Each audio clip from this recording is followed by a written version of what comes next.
Hey folks, Todd Coburn here with the Aerospace Structure series. We're continuing our composite playlist and we're going to focus this time on interlaminar stresses. Let's see how it works.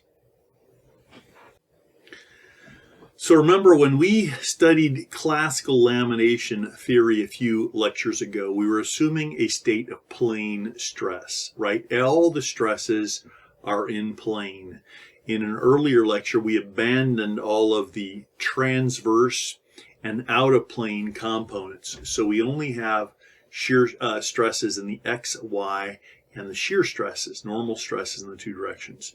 We had dropped, when we were looking at stiffness matrices, we dropped the components of stiffness for sigma Z and for any shear stresses acting on the Z face or pointing toward the Z face. These are interlaminar stresses because they're ones that act between the lamina, either shear stresses between the lamina or normal stresses between the lamina. We only retained in plane values. So, however, interlaminar stresses can cause failure in composites, especially since we're not looking at those anymore with classical lamination theory, since we made assumptions to throw those components of stress out. That means we're not even looking at them, so it can fall off of our radar that might be critical. If we focus on this little sketch of a lamina from Jones, where it shows these interlaminar stresses can cause either shearing of the different plies or normal stresses, interlaminar tension stresses between the plies, as you kind of see there opening up. And that can be obviously a problem. Also, classical lamination theory predicts stresses where they can't possibly exist. For example, if classical lamination theory is doing everything in plane based on the stiffnesses of the laminate elements, but it also predicts, it doesn't have any information about the free edges of parts. So it's going to calculate values of normal stress at edges and of shear stresses at edges where they can't possibly be. This means that those stresses would have had to shear or pull out of the lamina before getting to the edge. It has been established by various folks that these can be very high stresses at the free edges, and also some folks have found that based on the order in which you stack the plies, that can change how significant the interlaminar effects are. So the composite analyst, while we may typically ignore interlaminar stresses for the most part, we need to be alert and aware of when they might be critical, a simple way of calculating them to make sure that we have a design that is robust and will perform as intended. So we can kind of look, this picture is again out of Jones, and a lot of the content in this lecture, I haven't put any of this in my handbook yet. Jones does a really good job of this, and so we're going to utilize a bunch of his pictures, and I'm going to reference back to him if you want to go deeper than what I'm covering here. I'm going to kind of cover the basics, and I'm going to give you a practical method for calculating it.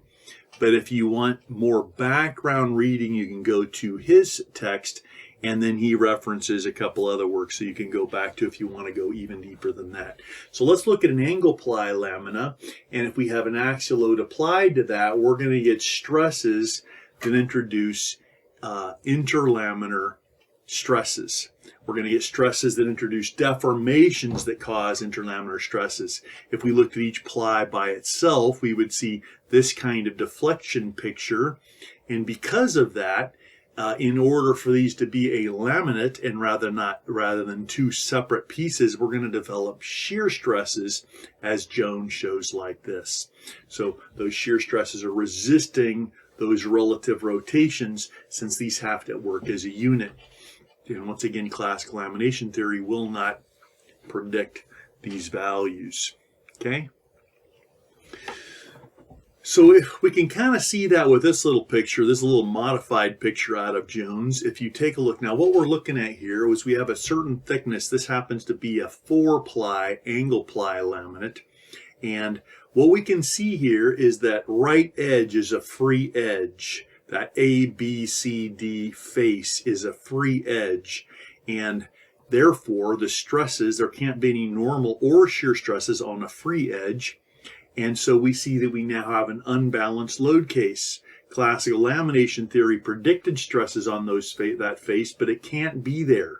We're going to need to see a tau xy, but it can't go there. So it has to go somewhere else.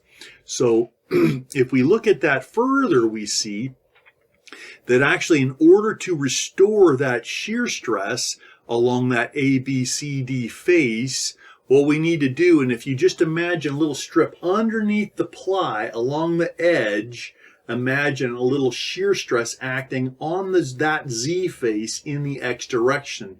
That's a tau XZ, and that will balance out the rest of our shear picture. But it's not going where classical lamination theory says. It's not going to the right. It's actually got to move down underneath the ply and work its way back over some effective distance. This is the idea we're going to try to capture with our analysis. If we look at a cross-ply laminate, we're going to get a similar thing. Once again, a cross-ply laminate, we're going to get, let's say we have stresses in the X and Y direction, and that Y direction has to be react on the right side with the Y direction, but if that's a free edge, it can't.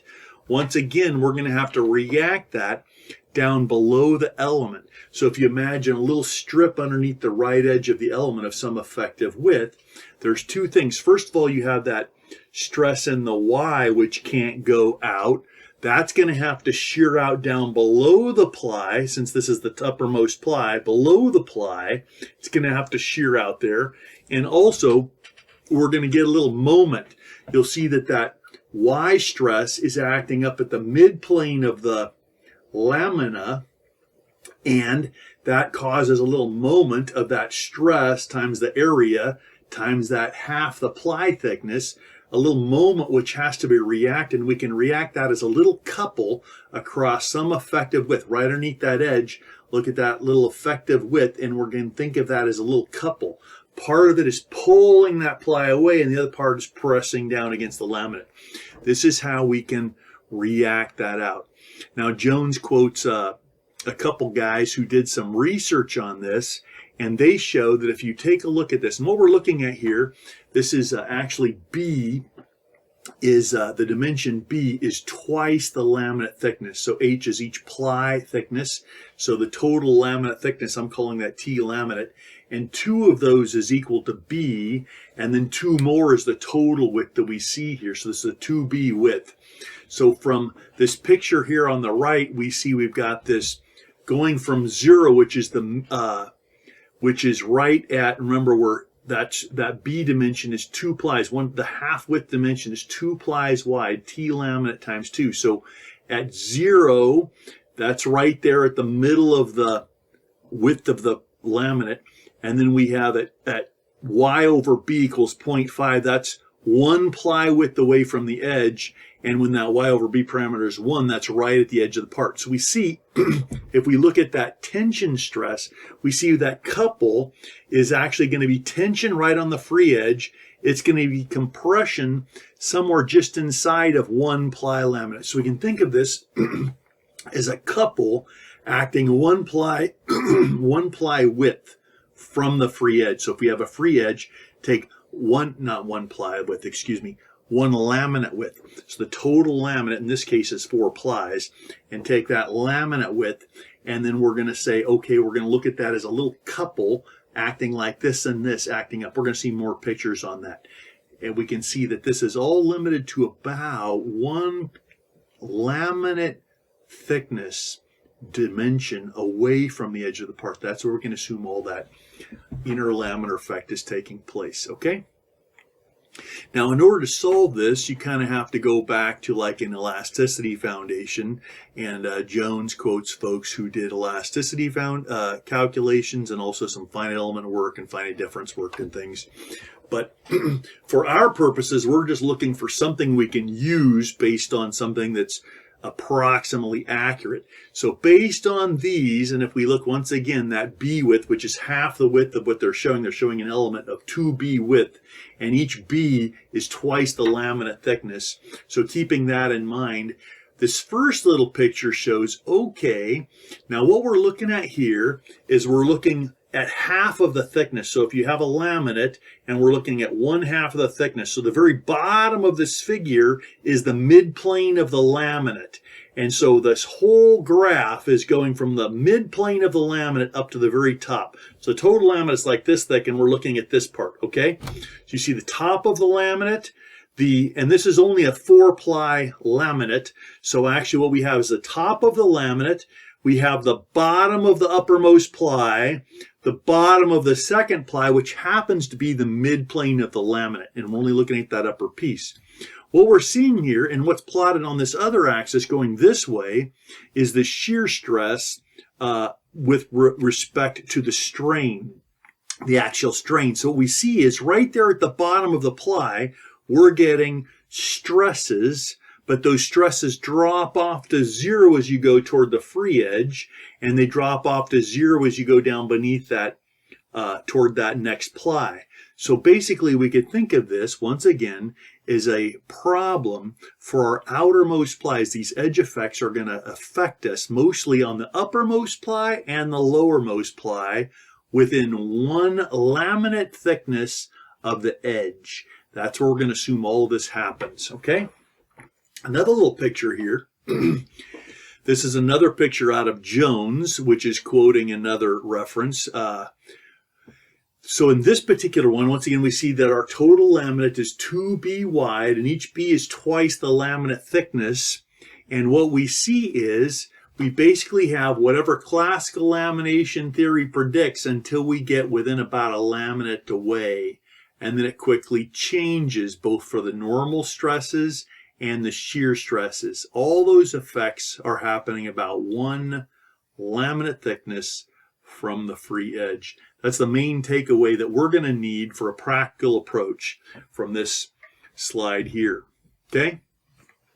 So Pipes and Daniel verified Pope's and Pagano's Elasticity Solutions. They came up with this one, and this is once again showing that everything's happening, all the interlaminar effects are happening about 1 laminate thickness from the free edge. So we're talking the uppermost and lowermost layers, 1 laminate thickness from the edge. That's where we're going to assume all this analysis needs to occur. Okay? All right. So what does this actually mean? These interlaminar stresses can cause delaminations near those free edges. Now what these guys also are, prior people that have studied this have learned that if you change the sequence of the layup, so if you get one particular layup with a certain sequence of plies, based on the orientation of those plies, that can cause either more or less problems with interlaminar effects. And so what these folks have done in their research is shown that a different stacking sequence can help. Generally, if we can keep those upper plies from introducing tension, that's going to be a better design for interlaminar effects than one that does compression. A compression interlaminar effect will tend to press the ply down on the other plies and will help augment the shear allowable between the materials such that that there's less of a problem. But if you get a tension stress, then that can aggravate any shear issues near the edge, and that's a bigger deal. So that's mostly what we're going to look at when we're looking at interlaminar effects. Okay? We can consider a symmetric 8-layered laminate. So we've been looking at 4-layered laminate. If we look at an 8-layer laminate, this is looking at the uppermost ply here. We can see that normal stress, sigma y, is going to be reacted out with two things, with a shear underneath the ply, that's an interlaminar shear, and a couple that takes that stress out, that sigma z component, okay, those two components. So we said that already. Now what happens is, some observations that they made is, if we have an angle ply laminate, that exhibits only shear extension coupling, there's going to be no Poisson's mismatch between the layers. So our tau xz is the only non-zero interlaminar stress. If we have a cross-ply laminate, 090, then that has a Poisson's ratio mismatch, and that one is going to have no shear extension coupling, so our tau xz is the one we need to worry about, and our sigma z, our normal stress in the z direction. If we have combinations of these, then we could have both effects. If you understood that, great. If you want to study down on that more, grab a copy of Jones. And if you are just looking for a practical way to apply this, stay tuned. All right, so what we're going to do first is we're going to look just at what the stacking sequence does. So this is a little evaluation of an 8-ply laminate. Once again, we have a plus minus 15, plus minus 45 symmetric laminate. And this is out of my little MATLAB code that prints out all the stresses. Now, generally, we're just looking at mid-plane stresses. Each ply, mid-plane of each ply, that's what we're looking at. I have my program also spit out stresses at the top of the ply and the bottom of each ply. And the reason for that is every now and then, if we're like evaluating against test data, you're going to have strain gauges on the upper or lowermost surface. And so being able to match those and check those, it's nice to be able to have all those reported. But basically, we're focused. I'm not crossing these out because these aren't valid stresses. I'm crossing them out because those are not the stresses we're normally going to look at. We're mostly going to be looking at mid-plane stresses. And we're not even going to be looking at mid-plane stresses in the X and Y direction. We're going to be looking at mid-plane stresses in the material principal coordinate system for each ply. However, for interlaminar effects, we're going to be looking with the X and Y components, those body coordinates, because that's where our boundaries of the elements are typically going to be. So with this particular sequence, we're focused here, and what we're looking at is the uppermost and lowermost plies. What we're looking at is if these are in tension, we're going to have a bigger issue than if they're in compression. Once again, tension here, not only will we get shear stresses that have to come out, but we also are going to be getting those peel stresses that develop, interlaminar peel stresses, which is can be a problem. Now, if we could have this be a compression, then that interlaminar effect would be pushing that lamina down on the laminate, and that would be less or no of a problem. It's going to minimize that issue. So what we're looking at here is not only how to see what we want to focus on, but also if we could change these to compression, this would be good. So we're looking at our stack sequence effect on this. If we had changed our stack sequence to do the 45s before the 15s, once again focused on this mid-plane stresses, we see these are now our edge effects. We have the same stresses, but they're now compressive rather than tensile. Okay? Now, also you see that the stresses at the edge plies went down a bit. The problem is this is going to be a less bending stiff. This now that we have a non-X coordinate, a little less X coordinate of material, that means this is going to be less stiff. And this, just because our interlaminar stresses went down, which is positive effect, doesn't mean that's the best way to do it, because we now just made a laminate which actually has a lower stiffness in the X body coordinate. So what we're looking at here is the effect that ply stack up, the order of sequence of ply stacks affects your interlaminar effect, and we see that changing that sequence does indeed help your interlaminar effects. However, that may not make that an ideal placement of plies, because there are other concerns like the major loads we're carrying, which are predicted well by classical lamination theory, that are probably of a higher effect.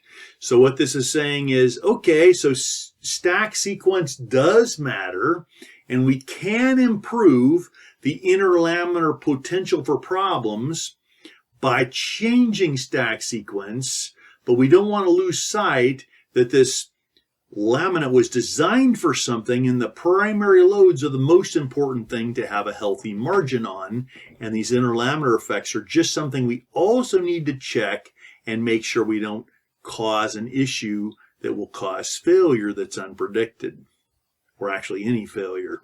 But we want to be able to predict those failures and not be surprised by them, okay? Here's another little look at stack sequence. This is for a cross-ply laminate where we have 090s. Once again, we're going to focus on the middlemost plies. We see that our outermost plies both have tension. Hence, we want to get rid of that. And we're basically assuming here, the reason we're focused on the stresses in the Y directions because we're saying that the Y are the free edges. We could have also gotten that where the X direction is the free edge. If that were the case, we'd want to deal with that. But right now we're dealing with the Y direction is the free edge. So we're looking at the upper and most and lowermost plies, the stresses in the Y direction, which can't go in that direction. Notice we have normal stresses and shear stresses. These are the normal stresses. Their tension, if we change that stack sequence, we would find once again those go to compression. As I said before, this doesn't mean that that is a better layup because this is going to have much poorer response for axial load or bending in particular. But this is kind of how that behaves under tension. Okay, so this is showing us how stack sequence can affect interlaminar stresses. Now, if we want to minimize the effects of interlaminar stresses, there are a number of things we can do. Putting an edge cap. Remember, we're talking about this as an issue mostly on the upper and lowermost ply. If you put an edge wrap around this, now that uppermost ply can drop loads into that extra ply, both above and below, and that ties it all together, which keeps it from coming apart. Same thing with stitching. If you're stitching the upper and lower together, those stresses still have to come down, but now they have something holding them together besides the interlaminar tension that develops or shear that develops. By putting in these adhesive layers between, what that can do is soften those effects so they don't peak up and cause failure, and some of these other ideas have the same effect of trying to minimize that mismatch of stress and the peaking of stress. Okay. All right, so let's take a look at a little methodology here. I'm going to rely on some hand sketches. So we're going to look at two cases. We've been talking about interlaminar effects. We know now that the upper and lower ply are the ones where it's most critical. And we've also seen from some research and analysis that actually one ply width away from the edge is where all these effects are going to kind of taper away. We're going to look at that first, and then we're going to look at a single ply width of something. This idea that if we wanted to be super conservative, we could force that load, that interlaminar effect to transfer out in one ply thickness away from the edge. That's actually a little overly conservative based on everything we've seen, but I'm going to lay the groundwork for that for you as well, so you can, in your research, if you end up doing testing, you can kind of evaluate both scenarios. You should be somewhere between them, and based on the data that I've seen, it looks like one laminate thickness away is a better approach. So first, let's assume that we are forcing those interlaminar effects to come out in one laminate thickness. So however thick your total laminate is, take that amount, and we're going to force it to go out in that width. Now, if we focus first on the interlaminar tension, let's say that we have an element, and classical lamination theory is predicting a stress, a normal stress, and we'll call it a stress in the Y direction.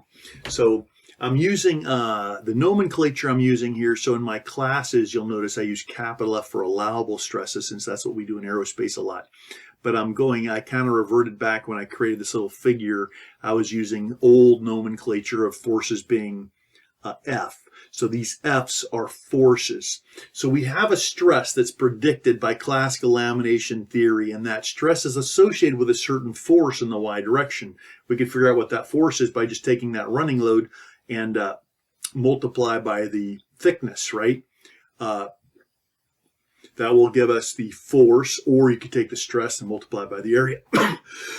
So we have this ply. It's an uppermost ply. Lowermost ply would be the same kind of idea. We have a force, a normal force predicted that we're getting from the stress.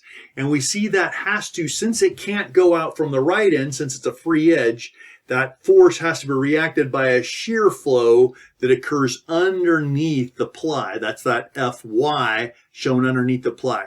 Also, because that Fy is up here at half a ply thickness, right through the midplane of the ply, we're getting a little overturning moment, which has to be reacted by a moment underneath the thing since it's not attached to anything else. So we develop, and we're going to basically assume, since we're using one laminate thickness, we're going to assume that half that laminate thickness is in tension and the other half is compression. So right at the center of those two effective widths, we've got a little couple going like this, which is pulling off that ply. That ply is trying to lift up and it's resisted by that interlaminar tension, and that causes it to press down on the other part of the half laminate thickness, and that's that other FZ that you see.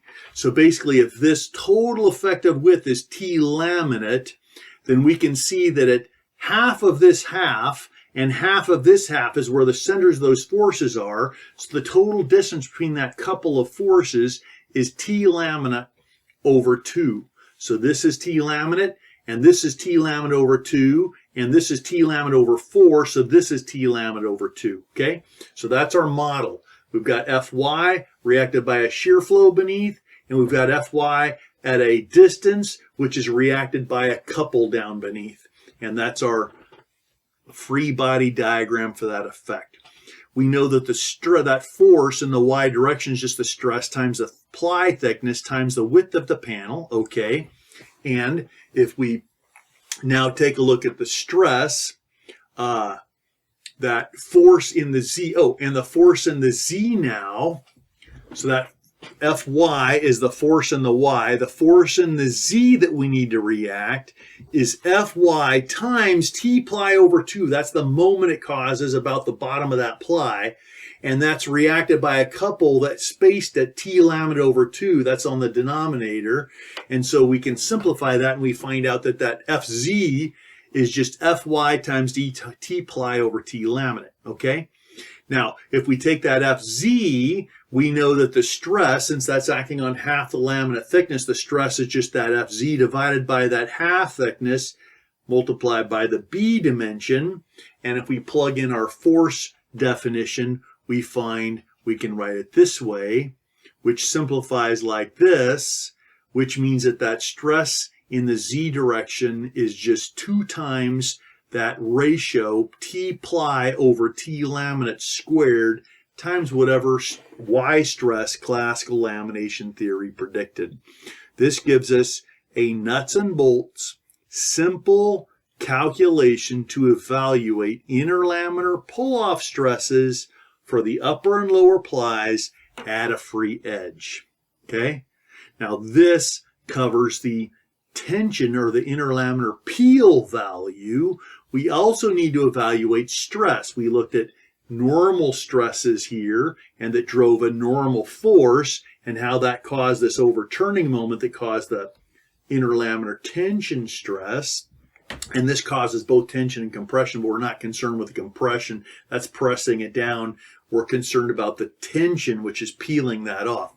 If we look at the shear value, now this little sketch is looking down underneath the ply. If you think of that ply lifting up, we have a shear flow, shear stress predicted, which is a force. SXY is just a shear force, which is just our shear stress from classical lamination theory times the width times the ply thickness, right?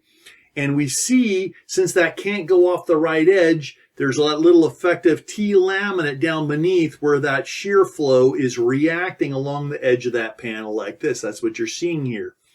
That stress is just that shear force, which we just calculated, divided by T laminate and the width of the panel, which simplifies down to T ply divided by T laminate times whatever the shear stress is that classical lamination theory assumes. So we see we've got 2 key equations here for that laminate thickness assumption that all those interlaminar effects occur 1 laminate thickness away from the free edge. We look at the uppermost and the lowermost ply.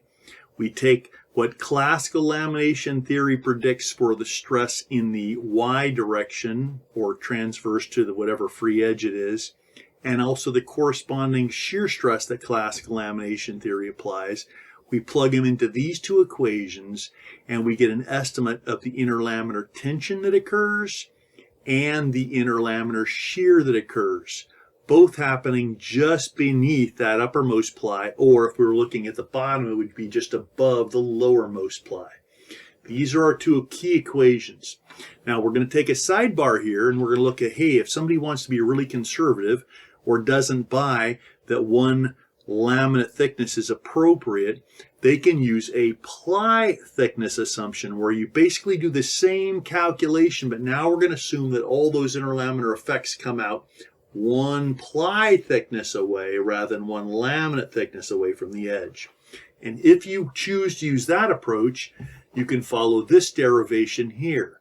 It's derived, shown the same way here, but now, and our stresses, our force value is calculated the same, but now you see the stress value is a little different because it's on a smaller area. Both the shear stresses reacted over a smaller area, and also that couple has got a shorter footprint. What this does is predict that our normal stress is now twice that stress that classical lamination theory predicts, that lowermost equation. We're not going to use this approach. I'm just providing this for your academic pleasure if you want to follow your own approach. I recommend, based on the work that I have seen and evaluated, that laminate thickness being more appropriate and calculating the stresses that we showed first. See that? Okay. So if we look at how this plays out, if we go back to that plus minus 15, plus minus 45 ply, we look and say, well, the uppermost ply is in tension, therefore we need to check that. We also have the lowermost ply, but since they're the same, we could just analyze one. We apply our little laminate width assumption, and that predicts stresses, the pull-off stresses, about 28 psi. Not really a big deal. Of course, the stresses in the Y were not very high, and so the interlaminar effects are not that high, not a big deal. We can look at the shear stresses using our approach, and we get 1265 psi. This is what, about a little more than 10% of the shear stress that classical lamination theory predicts. So this says, okay, well, this is a little higher, not a huge stress, but this is also maybe of some concern that we need to take a look at. If instead we had used that ply width assumption, we would get these values for the stresses, much higher values. Once again, I don't really recommend that approach. I'm just providing this for your own ability to assess how you want to proceed. So our basic analysis procedure is this. We're going to perform our classical lamination theory as we always do. We're going to evaluate the max stresses. This is the stresses in the material principal coordinate system for each ply. This still needs to be done. This is the most important check for any kind of composite. Once we're done, we can look at the laminate stresses in body coordinates at the midplane of each ply. And for this, we see we've got normal stresses here, 46, 45 on both the top and bottom. That is a tension stress. That means we're going to get some unfavorable interlaminar effects that we need to evaluate. If it were compression, we would ignore it. But since it's tensile, we're going to evaluate it using our laminate width assumption. This was our little free body diagram. This is our little formula, and we can estimate how much pull-off stress we get. We then look at the free edges for shear. These are the two shear stresses at the midplane of each element, on the upper and lower element, and we can take those values and plug into our interlaminar equation for shear stress using that laminate width assumption. And that way we can predict that, okay?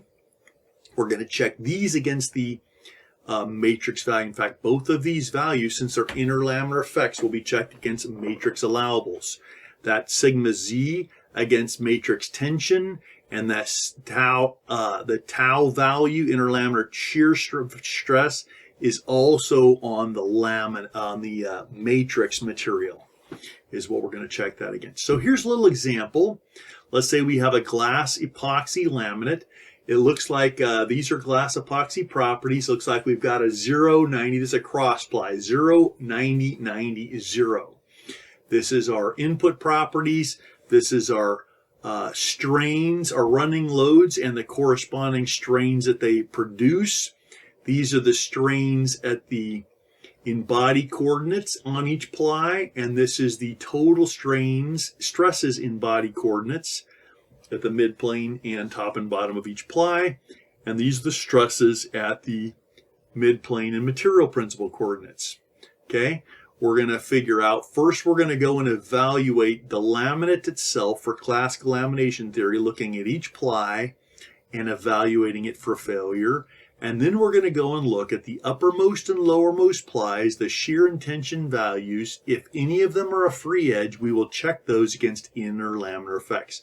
Once again, if these are not free edges, we're not going to worry about this because that stress can just continue on and interlaminar stresses won't develop in this way.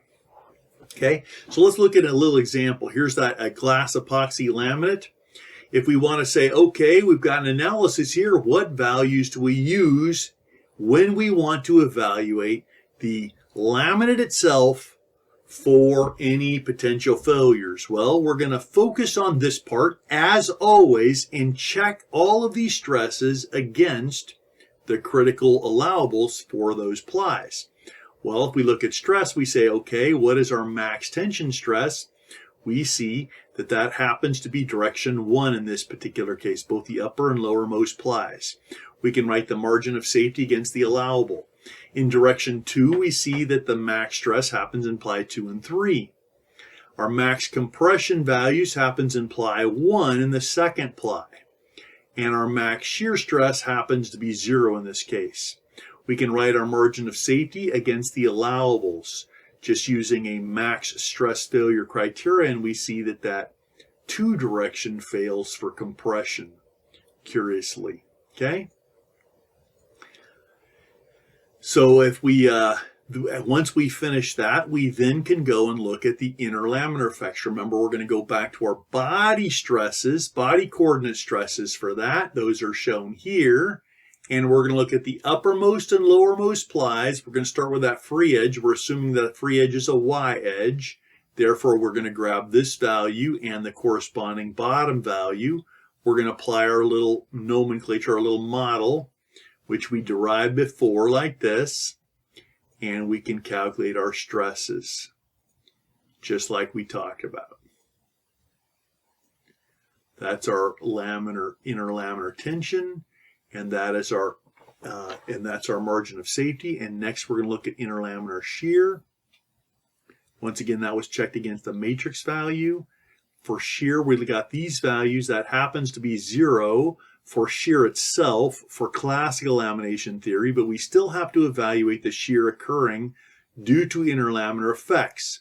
Once again, we have to look at that tension value, that 1497 stress in the y direction, which also develops some shear stress, and that's reacted again by the matrix, which is fine in that. That's once again reacted by the matrix. And we can see that that's once again reacted by the matrix, and it's fine in this particular case. So that is a brief look at interlaminar stresses, what they are, why they occur, and how to evaluate them with a nice simple approach that uses classical lamination theory and tweaks it back towards something that can evaluate this in a meaningful fashion. Once again, for further reading, I recommend Jones' book, and you can see a link to pick that up if you want to look and pick up a copy yourself. And hope this helps. Be sure you study this and understand the basic approach for calculating this, focusing on that laminate width assumption should be sufficient for most analysis. Enjoy.